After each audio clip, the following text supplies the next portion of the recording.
آخری نشست میں اس وقت ہم موجود ہیں۔ اللہ عز و جل ان سب کو برکت عطا فرمائے جنہوں نے ذوق و شوق کے ساتھ ان محافل میں شرکت کی، ان سب کو اہل بیت اطہار کی غلامی میں جینا اور مرنا نصیب فرمائے۔ علامہ ابن حجر مکی شافعی علیہ رحمۃ اللہ کبھی فرماتے ہیں، واقعہ کربلا کے بعد جب بدبخت یزیدی امام علی مقام امام حسین رضی اللہ عنہ عنہ کا مبارک سر نیزے پر بلند کیے ملک شام کے لیے جا رہے تھے، راستے میں ایک نصرانی کا گرجا آیا۔ اس راہب نے سر انور کو دیکھا تو اس بارے میں لوگوں سے پوچھا، تو لوگوں نے بتایا کہ نواسہ رسول حضرت سیدنا امام حسین رضی اللہ عنہ عنہ کا مبارک سر ہے۔ یہ سنتے ہی راہب تڑپ گیا اور پلید یزیدیوں کے پاس جا کر بولا، تم برے لوگ ہو، کیا ایسا ہو سکتا ہے کہ 10,000 اشرفیاں لے لو اور اس بات پر راضی ہو جاؤ کہ یہ مبارک سر ایک رات کے لیے میرے پاس رہے؟ یزیدی تو تھے ہی مال و دولت کے لالچی، فوراً راضی ہو گئے۔ راہب اگرچہ غیر مسلم تھا، البتہ اس نے سر انور کا خوب ادب کیا، اسے غسل دیا، خوشبو لگائی اور رات بھر اپنی گود میں رکھ کر اسے دیکھتا رہا۔ اس نے سر انور سے ایک نور آسمان کی طرف بلند ہوتا دیکھا۔ سر مبارک کی یہ کرامت دیکھ کر راہب کا دل پگھل گیا۔ سر انور سے ابھرتے ہوئے انوار و تجلیات نے راہب کا سینہ روشن کر دیا۔ اس نے یہ رات روتے ہوئے گزاری اور صبح وہ کلمہ پڑھ کر مسلمان ہو گیا۔ یہ اس وقت راہب جو کلمہ پڑھ کر مسلمان ہوا، اب اس نے اپنا گرجا اور تمام ساز و سامان چھوڑ کر باقی زندگی اہل بیت اطہار کی خدمت میں گزار دی۔ دولت دیدار پائی پاک جانے بیچ کر، کربلا میں خوب ہی چمکی دکانیں اہل بیت۔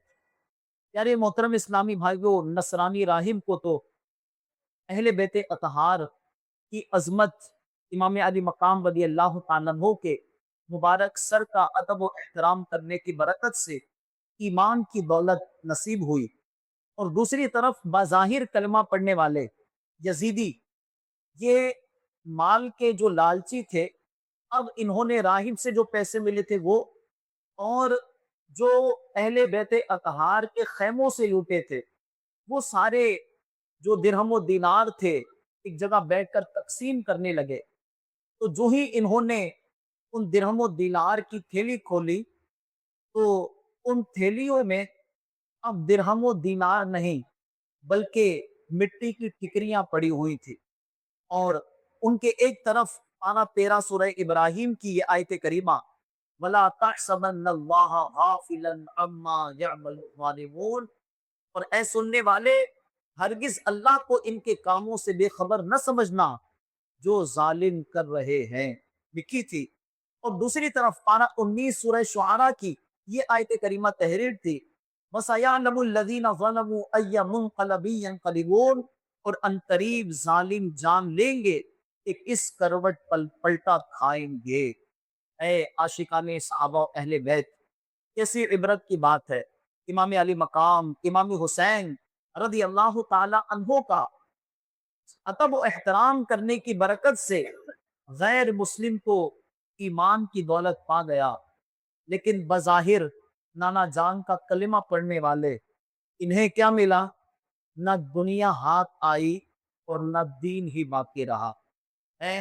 تم نے اجاڑا حضرت زہرا کا بوستہ، تم خود اجڑ گئے تمہیں یہ بد دعا ملی، رسوائے خلق ہو گئے برباد ہو گئے، مردودو تم کو ذلت ہر دو سرا ملی، دنیا پرستو دین سے منہ موڑ کر تمہیں دنیا ملی، نہ عیش و طرب کی ہوا ملی۔ پیارے پیارے محترم اسلامی بھائیوں، امام علی مقام امام حسین رضی اللہ تعالیٰ عنہ بہت بلند مرتبہ ہستی ہیں، آپ سبط رسول ہیں، آپ ریحانۃ الرسول یعنی رسول کے پھول ہیں۔ کیا بات رضا اس چمنستان کرم کی، زہرائے ہیں کلی جس میں حسین اور حسن پھول۔ نانا حسین صلی اللہ علیہ وسلم نے فرمایا، حسین منی وانا من حسین، احب اللہ من احب حسینا۔ فرمایا حسین مجھ سے ہے، میں حسین سے ہوں، اور اللہ پاک اس سے محبت فرماتا ہے جو حسین سے محبت کرتا ہے۔ سبحان اللہ۔ ایک اور حدیث پاک میں فرمایا، حسن اور حسین سے جس نے محبت کی اس نے مجھ سے محبت کی، اور جس نے ان سے دشمنی کی اس نے مجھ سے دشمنی کی۔ نبی رحمت علیہ السلام نے اپنی مبارک حیات ہی نے ان واقعات کو دیکھ لیا تھا کہ آنے والے وقتوں میں میرا کلمہ پڑھنے والے، میرے امتی کہلانے والے حسن حسین کے ساتھ کیا کرنے والے ہیں۔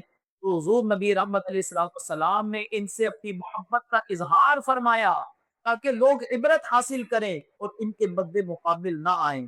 بخاری شریف کی حدیث پاک میں ہے، نبی رحمت علیہ السلام نے فرمایا، ہما رقیانتا من الدنیا، حسن اور حسین دنیا میں میرے کو پھول ہیں، ان دو کا سر کا جن کو کہا میرے پھول ہیں، کیجئے رضا کو حشر میں خندہ مثال گل۔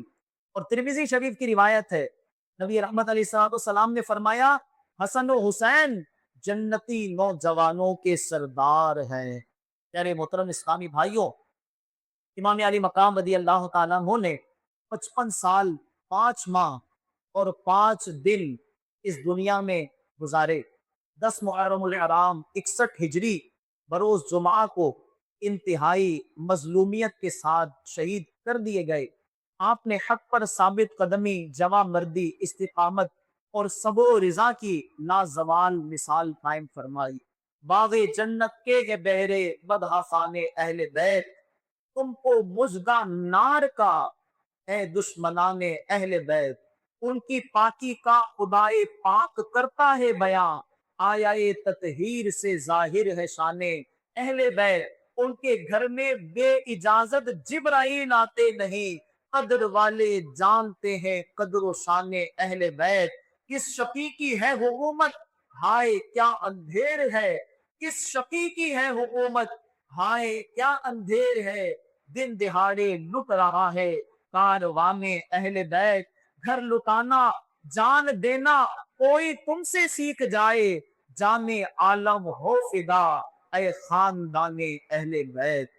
حضرت علامہ ابن حجر مکی علیہ رحمہ ذکر فرماتے ہیں، جب حضرت امام حسین رضی اللہ تعالیٰ وہ شہید کیے گئے تو سورج کو گہن لگا، آسمان سرخ ہو گیا، 3 دن تک دنیا میں اندھیرا چھایا رہا، حتیٰ کہ دن میں ستارے نظر آنے لگے۔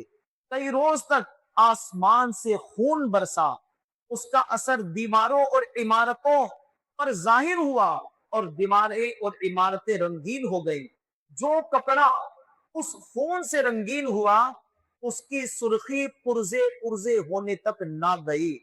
بیت المقدس میں جو بھی پتھر اس روز اٹھایا جاتا اس کے نیچے سے تازہ خون نکلتا تھا۔ یہ عالم دیکھ کر لوگوں کو گمان ہوا کہ شاید قیامت قائم ہو گئی ہے۔ غرض زمین و آسمان میں ایک غم کی کیفیت تھی، تمام دنیا رنج و علم میں گرفتار تھی۔ آسمان رویا، زمین روئی، جنات کے غمگین اشعار پڑھنے کی آوازیں سنی گئی۔ ہزاروں میں 72 تن تھے تسلیم و رضا والے، حقیقت میں خدا ان کا تھا اور وہ تھے خدا والے۔ کسی نے جب وطن پوچھا تو حضرت نے یوں فرمایا، مدینے والے کہلاتے تھے اب ہیں کربلا والے۔ حسین ابن علی کی کیا مدد کر سکتا تھا کوئی، یہ خود مشکل کشا تھے اور تھے مشکل کشا والے۔ دوائے درد پسیاں پنجتن کے در سے ملتی ہیں، زمانے میں یہی مشہور ہے دارالشفا والے۔ اے عاشقان رسول، یقیناً کربلا نہایت غمناک اور دل دہلا دینے والا واقعہ ہے، مگر یاد رکھیے کہ یہ صرف ایک سانحہ نہیں بلکہ یہ رہتی دنیا تک ایک سبق ہے۔ سانحہ دنیا میں بہت ہوتے رہے، بہت واقعات ہوئے، لیکن ہر ثانیہ وقت کے ساتھ ساتھ ذہنوں سے گم ہو گیا۔ لیکن آج اس واقعے کو 1383 سال تقریباً گزر چکے ہیں۔ اس واقعے کو اتنا عرصہ گزرنے کے بعد بھی اللہ تبارک و تعالیٰ نے اس کے نقشے اہل ایمان کے سینوں میں، ان کے دماغوں میں باقی رکھے ہیں۔ تو حقیقت میں یہ جو واقعہ ہے، یہ ہم یاد نہیں رکھتے، بلکہ ہمیں یاد رکھوایا جاتا ہے، کیونکہ اس میں ہمارے لیے زندگی گزارنے کے بہت سے اسباق ہیں۔ ایک غیر مسلم تھا، اس پر بہت ظلم و ستم ہوتا رہا۔ وہ کہتا ہے کہ میں نے 20 سال تک جیل میں کاٹی، جبکہ میرا کوئی قصور نہیں تھا۔ ایک رات میں نے فیصلہ کر لیا کہ ظالموں کے آگے جھک جاتا ہوں، اب برداشت نہیں ہوتا۔ وہ کہتا ہے کہ پھر اچانک مجھے حضرت امام حسین اور کربلا کا واقعہ یاد آ گیا، بس اسی سے مجھے حوصلہ ملا اور میں ظالموں کے آگے ڈٹ کر کھڑا ہو گیا۔ ایک اور غیر مسلم کہتا ہے کہ کربلا وہ واحد جنگ ہے جس نے شہادت کے ساتھ ساتھ انسانوں کو اخلاقی سبق بھی دیا۔ یہ غیر مسلم ہے جو کربلا سے سبق سیکھ رہے ہیں۔ ایک اسلامی بھائی کہتے ہیں کہ میں بی اے میں پڑھتا تھا اور وہاں ایک انگلش ناول پڑھائی جاتی تھی۔ اس کے ٹیچر نے ناولز کے متعلق لیکچر دینا شروع کیا، اور اس کا جو مصنف تھا وہ یورپی مفکر تھا۔ دوسری عالمی جنگ میں یہ بطور فوجی شامل ہوا تھا، اور اس کے بعد جو یورپ نے ترقی کی تو اس کے نظریات اس نے جو پیش کیے، اپنے مخصوص انداز میں اس کو بیان کیا۔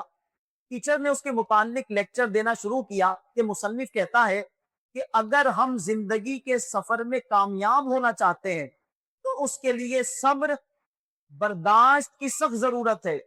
ہمیں کامیابی کے لیے تحمل مزاجی یعنی قوت برداشت والا ہونا چاہیے۔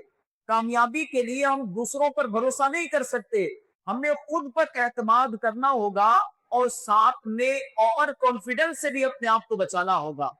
اسلائی بھائی کہتے ہیں کہ ٹیچر یہ اسٹوری سے ملنے والے اسباق بتا رہے تھے، اور ساتھ میں میرے ذہن میں کربلا کا نقشہ گھوم رہا تھا۔ جب ٹیچر اپنا لیکچر ختم کر چکے تو میں بے ساختہ بولا، سر سب کچھ تو ہمیں کربلا سے مل گیا، کہ آج جو اس ناول کے مصنف نے جو کچھ باتیں ہمیں لکھ کر دی ہے، اس نے تو فقط لکھ کر دی ہے، حسین ابن علی نے تو ہمیں سب کچھ کر کے دکھایا ہے۔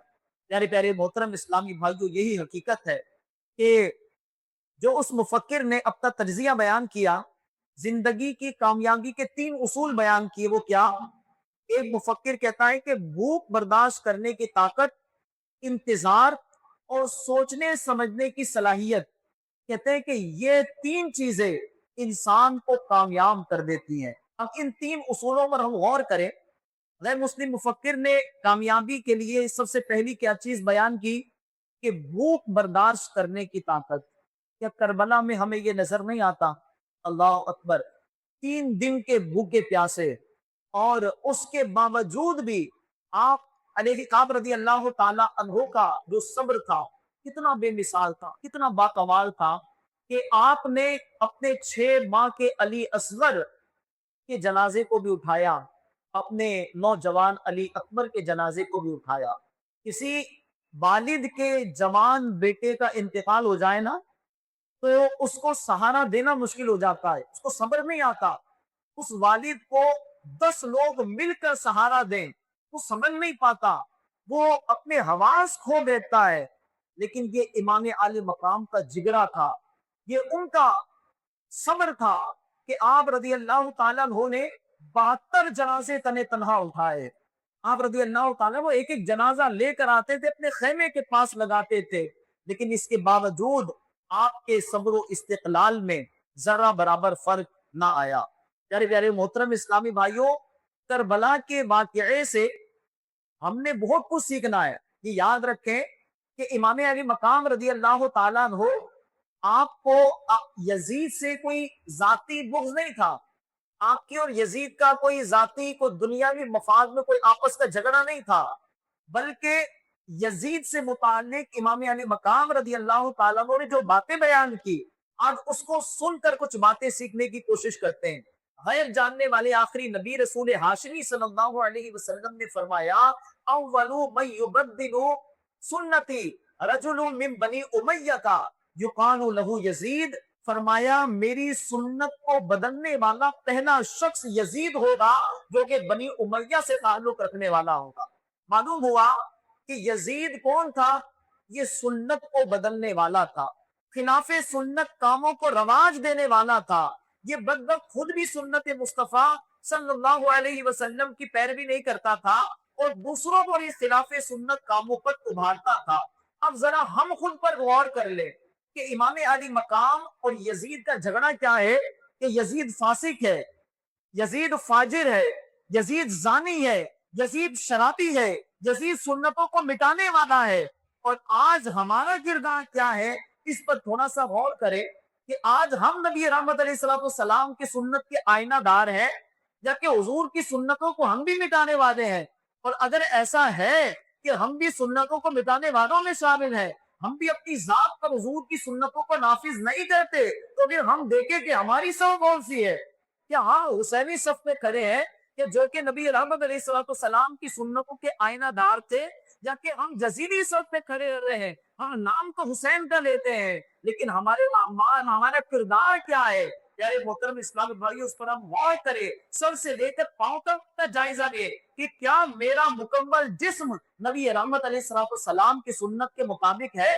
کیا میرا کھانے کا انداز حضور کی سنت کے مطابق ہے؟ کیا میرے پینے کا انداز حضور کی سنت کے مطابق ہے؟ کیا میرا بولنے کا انداز کہ جب میں بولتا ہوں تو کیا میں سچ بولتا ہوں؟ اگر میں وعدہ کرتا ہوں تو کیا اس کی خلاف ورزی تو نہیں کرتا؟ ان ساری باتوں میں اگر ہم غور کریں تو پھر ہمیں اپنی صف نظر آنا شروع ہو جائے گی کہ جناب میں تو کسی اور حمد میں ہوں، کہ میں نام تو حسین کا لیتا ہوں لیکن میں کسی اور صف میں کھڑا نظر آ رہا ہوں۔ تاجدار مدینہ صلی اللہ علیہ وسلم نے فرمایا کہ جس نے میری سنت سے محبت کی اس نے مجھ سے محبت کی، اور جس نے مجھ سے محبت کی وہ جنت میں میرے ساتھ ہوگا۔ لہذا ہم غور کریں کہ آیا ہم نبی رحمت علیہ السلام کی سنتوں سے محبت کرتے ہیں یا نہیں؟ اب زبان سے پوچھا جائے گا تو ہر بندہ یہی کہے گا کہ ہاں الحمدللہ حضور سے بھی محبت کرتے، حضور کی سنتوں سے بھی محبت کرتے۔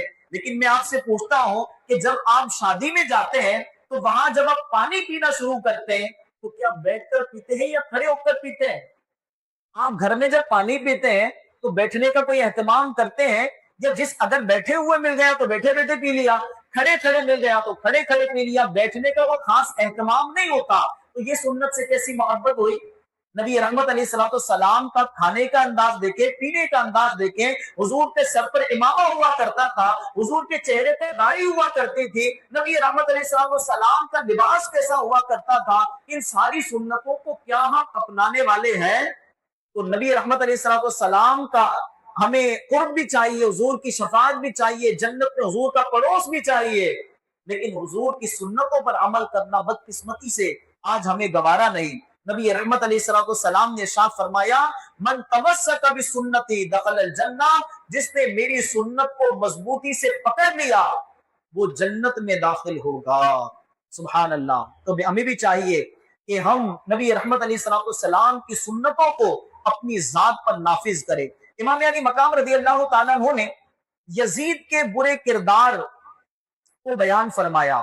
آپ دیکھیے کہ جب امام علی مقام رضی اللہ تعالیٰ عنہ نے خود یزید کے برے کردار کی نشاندہی فرمائی، صدر النفاذل رحمۃ اللہ تعالیٰ نے لکھتے ہیں امام علی مقام رضی اللہ تعالیٰ عنہ کے سامنے جب یزید کی بیعت پیش کی گئی کہ آپ یزید کی بیعت کریں تو امام علی مقام رضی اللہ تعالیٰ عنہ نے فرمایا لِأَنَّهُ كَانَ فَاسِقًا مُدْمِنَ الْخَمْرِ ظَالِمًا، فرمایا کہ یزید تو فاسق ہے، یعنی اعلانیہ گناہ، کبیرہ گناہ اعلانیہ کرنے والا ہے، شراب کا عادی ہے اور ظالم ہے۔ اللہ اکبر۔ اب ان تینوں باتوں پر ہم تھوڑا سا غور کر لیں۔ یزید کون ہے؟ انہو کانا فاسقن، فاسق کہتے ہیں کبیرہ گناہ، اعلانیہ کھلے عام گناہ کرنے والا۔ آیا یہ صفت ہم میں پائی جاتی ہے یا نہیں؟ کیا ہم سرے عام گالیاں دیتے ہوئے مسلمانوں کو نہیں دیکھتے. اب گالی دینا یہ کبیرہ گناہ ہے، اور کبیرہ گناہ سرے عام کرنے والا ایک مٹھی داڑھی رکھنا یہ سنت بلکہ واجب ہے. جی ہاں، یہ یاد رکھیں، فقط سنت نہیں بلکہ واجب ہے.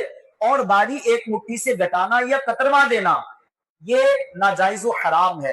تو اب کوئی ایسا بندہ آپ نے دیکھا ہے کہ داڑھی منڈا کے منہ چھپا کر پھرتا ہو؟ نہیں، بلکہ لوگوں کے سامنے ہی پھرتا ہے نا.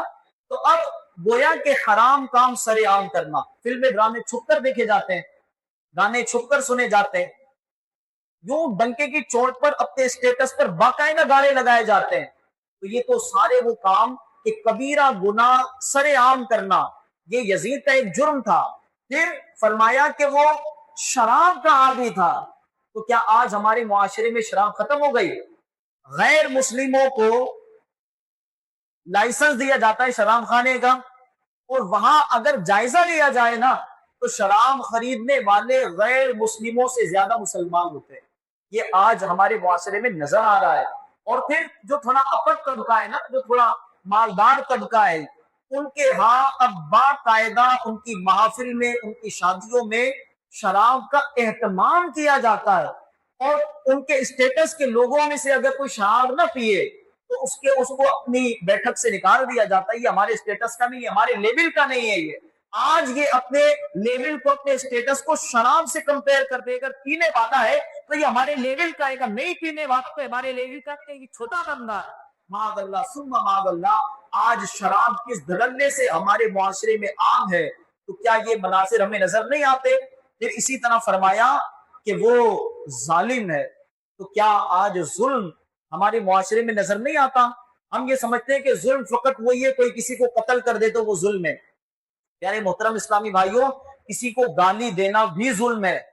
کسی کو گھور کر دیکھنا ناجائز طور پر جس سے اس کو برا لگے، اس کے دل کو تکلیف پہنچے، فرمائے یہ بھی ظلم ہے. تو آج تو شوہر اپنی بیوی پر ظلم کر رہا ہے، باپ اپنی اولاد پر ظلم کر رہا ہے، بھائی بھائی پر ظلم کر رہا ہے. ہمارے معاشرے میں ظلم کتنا عام ہے کہ ہر بندہ آتے جاتے ایک دوسرے کو گھور رہا ہے، جہاں جھگڑا ہوا وہاں گالیاں دے رہا ہے. تو یہی تو وہ سارے کام ہیں جو یزید کے تھے، اور جس وجہ سے امام علی مقام نے یزید کی بیعت نہیں کی تھی، جس وجہ سے امام علی مقام اس سے نفرت کرتے تھے. تو ہمارے اندر تو وہ کام پائے جا رہے ہیں جس وجہ سے امام علی مقام رضی اللہ تعالیٰ عنہ یزید سے نفرت کرتے تھے.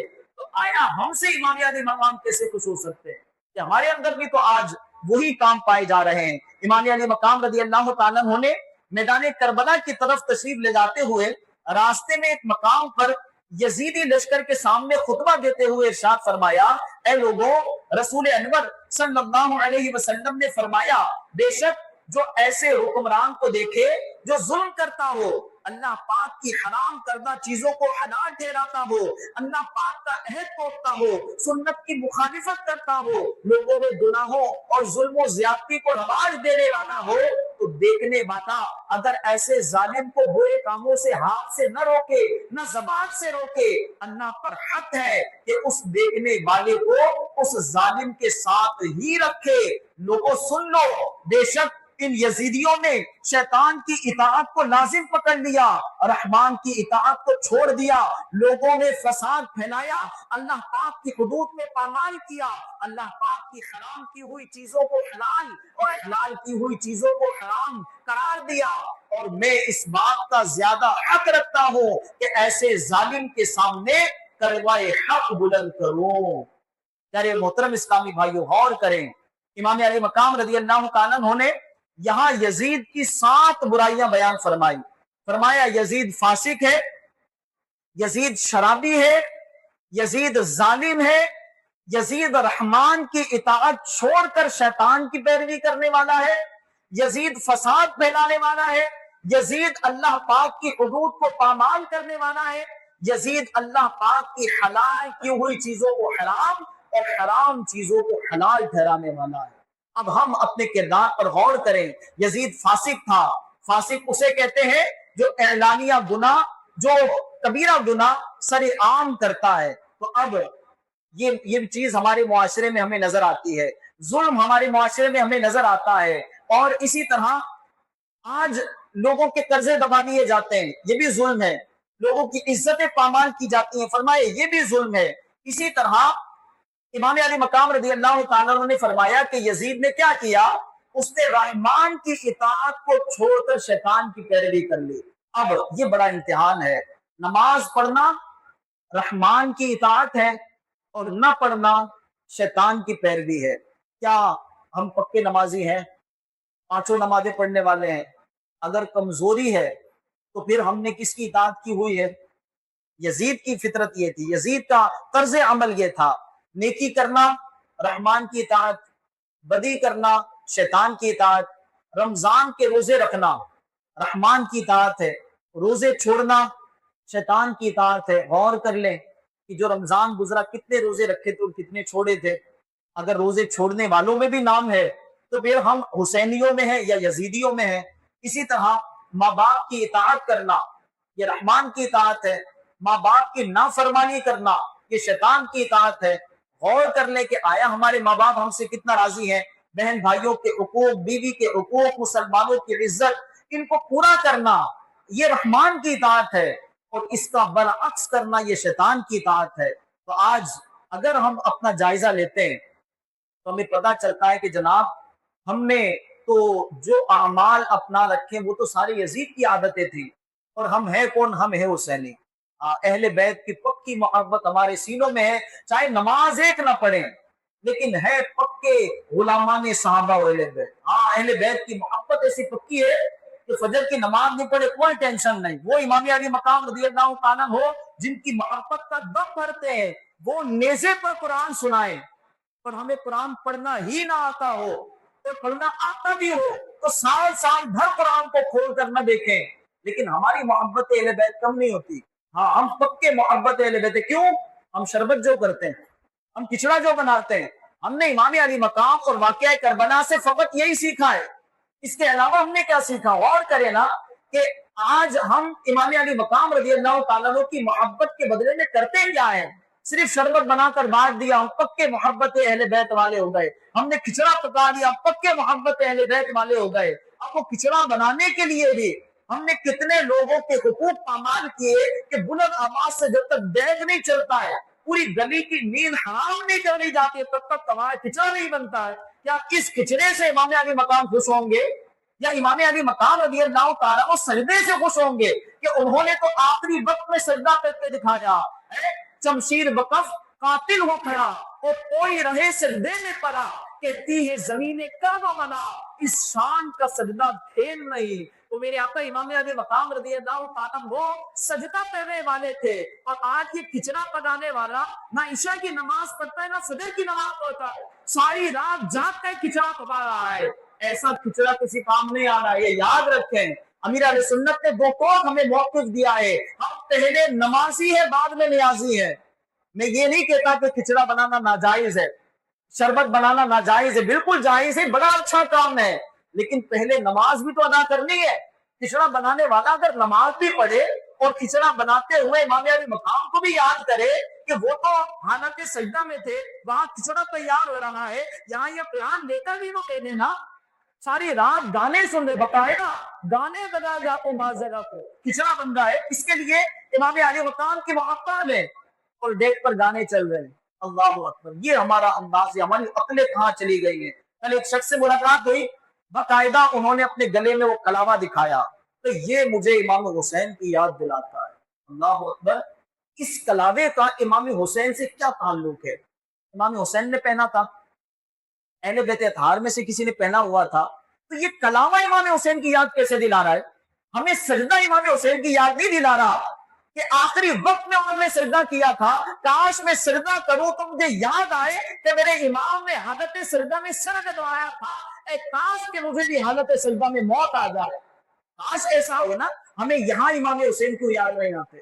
قرآن پڑھتے ہوئے امام حسین یاد آئے نا کہ میرے آقا امام حسین نے نیزے پر قرآن پڑھ کر سنایا تھا، ہمیں تب امام حسین یاد نہیں آتے۔ ہمیں امام حسین یاد آئے کہ جس وقت میں جھوٹ بولنے لگا ہو، مجھے امام حسین یاد آئے کہ میرے امام حسین جھوٹ نہیں بولا کرتے تھے، میں کسی کو دھوکہ دینے لگا ہوں، مجھے امام حسین یاد آنے چاہیے کہ میرے امام دھوکہ نہیں دیا کرتے تھے، میں سنتوں کو ترک کرنے لگوں، مجھے امام حسین یاد آئے کہ میرے امام سنتوں کو ترک کرنے والے نہیں تھے، میں فلمیں گانے دیکھوں، گانے باتیں سنوں، مجھے میرے امام یاد آ رہا ہے وہ ایسے فاسق و فاجر نہیں تھے، وہ گناہگار نہیں تھے، وہ کردار نہیں تھے، یہاں مجھے امام حسین یاد آنے چاہیے۔ لیکن امام حسین کہاں یاد آ رہے ہیں؟ ایک ترانے کے اندر امام حسین یاد آ رہے الامام الحفیظ۔ آج ہمارا محبت اہل بیت کا اسٹیٹس یہاں تک رہ گیا ہے، بس شربت بنانا، کھچڑا بنانا، تلاوے پہن لینا، مجلسوں میں چلے جانا، اپنے گھروں میں اپنی دکانوں پر نوحے چلوا لینا، یہ آج محبت اہل بیت کی علامت رہ گیا ہے۔ اور اگر کوئی نہ کرے، بعض جگہ باقاعدہ اس کے خلاف باتیں کی جاتی ہیں، یہ امام حسین کو نہیں مانتا۔ امام حسین کو ماننا فقط یہی ہے کہ آپ نوحے چلائیں گے؟ امام حسین رضی اللہ تعالیٰ عنہ کہ اہل بیت اطہار کے صبر کا باقاعدہ مذاق اڑائیں گے تب آپ امام حسین کے ماننے والے ہوں گے؟ یار محترم اسلامی بھائیو، نوحے کے الفاظ پر کبھی غور کریں، جو نہیں سنتے کبھی نہ سنے، لیکن جنہوں نے سنے وہ غور تو کریں کہ ان میں کیا کہا جاتا ہے۔ کیا حضرت زینب نے یہ کہا تھا کہ ہائے میرا اصغر، میرا اکبر، میرا ہو؟ وہاں کو صبر کی جو بیان کرتے ہیں، صبر کی نشانے کو دیتے ہیں، وہاں تو صبر تھا، یہاں ان کے صبر کا مذاق اڑایا جا رہا ہے کہ وہ اپنے اکبر کو ہائے ہائے کر کے یاد کرے کہ ماد اللہ ثم ماد اللہ۔ یہ محبت اہل بیت نہیں ہے۔ ہاں محبت اہل بیت میں ڈوبے تو ہم صبر کرنا سیکھیں، ہم مشکل وقت میں بھی اللہ عز و جل کی اطاعت کرنا سیکھیں، ہم نانا جان صلی اللہ علیہ وسلم کے دین کی خاطر قربانیاں دینا سیکھیں۔ یہ یاد حسین ہمیں سکھاتی ہے، یہ واقعہ کربلا ہمیں بتاتا ہے، لیکن ہم نے اس سے فقط تلاوے باندھنا سیکھ لیے۔ پیارے محترم اسلامی بھائی، تبدیلی کی عادت ہے، اپنے ذہن کو تبدیل کریں۔ امام عالی مقام یہ احادیث سنانے والے تھے، تو کیا مجھے بھی احادیث یاد ہیں؟ اگر نہیں تو کیوں یاد نہیں ہے؟ کب یاد کریں گے؟ کیا کتابیں موجود نہیں ہیں؟ انٹرنیٹ کا ہم غلط استعمال تو کر لیتے ہیں، لیکن کیا اسی انٹرنیٹ پر احادیث موجود نہیں ہے؟ کچھ حدیثیں تو یاد کرنی چاہیے نا۔ کہ ابھی ہم سنتے ہیں کہ امام حسین نے خطبہ دیا، تب بھی نانا جان کی حدیث سنائی کہ میرے نانا نے مجھے یوں ارشاد فرمایا۔ تو مجھے کوئی حدیث یاد ہے کہ میں اپنے بچوں کو کچھ بات کروں تو ہم کہیں کہ حدیث پاک میں بیٹا یوں آیا ہے تو آپ نے یہ کام کرنا ہے، حدیث پاک میں اس کی مذمت آئی ہے تو بیٹا آپ نے اس کام سے بچنا ہے۔ میرے امام علی مقام تو علم والے تھے، احادیث بیان کرنے والے تھے، تو لہذا ہم نے علم دین حاصل کرنا ہے۔ اور انہوں نے جو اتنی بڑی قربانی دی وہ فقط دین کی سربلندی کے لیے تھی۔ اس دین کی سربلندی کے لیے کوششیں کریں، راہ خدا میں مدنی قافلوں میں سفر کریں، لوگوں کو نیکی کی دعوت دیں۔ الحمدللہ آپ کی مسجد سے کثیر اسلامی بھائی اس وقت قافلے میں موجود گئے ہوئے ہیں، اور آپ کی مسجد میں بھی قافلہ آیا ہوا ہے۔ یہ ہے یاد حسین منانے کا طریقہ کہ ان ایام میں وہ بھی اپنے گھروں سے باہر تھے، عاشقان رسول بھی اپنے گھر بار چھوڑ کر نکل جاتے، ان کا مقصد بھی دین کی سربلندی تھا۔ آج عاشقان رسول کا مقصد بھی دین کی سربلندی ہے کہ نانا جان کی شریعت پر عمل ہو جائے، یزید والے کام ختم ہو جائے، جھوٹ سے نفرت مل جائے۔ یزیدی کیا تھے؟ وہ دنیا کی محبت میں گرفتار تھے، اسی لیے تو انہوں نے اتنا بڑا کام کیا نا، تخت و تاج کی خاطر تو امام علی مقام رضی اللہ تعالیٰ عنہ کے ساتھ جنگ کی۔ اگر انہیں یہ خواہش نہ ہوتی تو کیوں کرتے؟ تو لہذا اس محبت دنیا سے ہمیں پیچھا چھڑانا ہے کہ یہ محبت دنیا انسان کو آخرت سے غافل کر دیتی ہے، اور جب بندہ آخرت سے غافل ہو جائے تو اس کے پلے بچے گا کیا؟ تو لہذا پیارے محترم اسلامی بھائیو، ہمیں امام علی مقام رضی اللہ تعالیٰ عنہ کی شہادت سے جو درس سیکھنے ہیں وہ کیا ہے؟ محبت رسول، سنت مصطفیٰ صلی اللہ علیہ وسلم سے محبت، قرآن کی تلاوت، نماز کی پابندی، سچ بولنا، ظلم نہ کرنا، شرابیں نہ پینا، کہ جو یزیدی کام تھے ان سے بچنا ہے، جو حسینی کام تھے وہ کرنے۔ اب خود ہمیں پتہ چل جائے گا، جب بھی کوئی کام کرنے لگیں اپنے آپ سے سوال کر لیں، آیا یہ جو کام میں کرنے لگا ہوں یہ حسینی کام ہے یا یزیدی کام ہے؟ اگر حسینی کام ہو تو کر لیجئے، اور اگر یزیدی کام ہو تو اس سے بچ جائیے۔ اللہ پاک ہمیں اہل بیت اطہار کی سچی غلامی نصیب فرمائے، علی کے غلامی میں جینا اور مرنا نصیب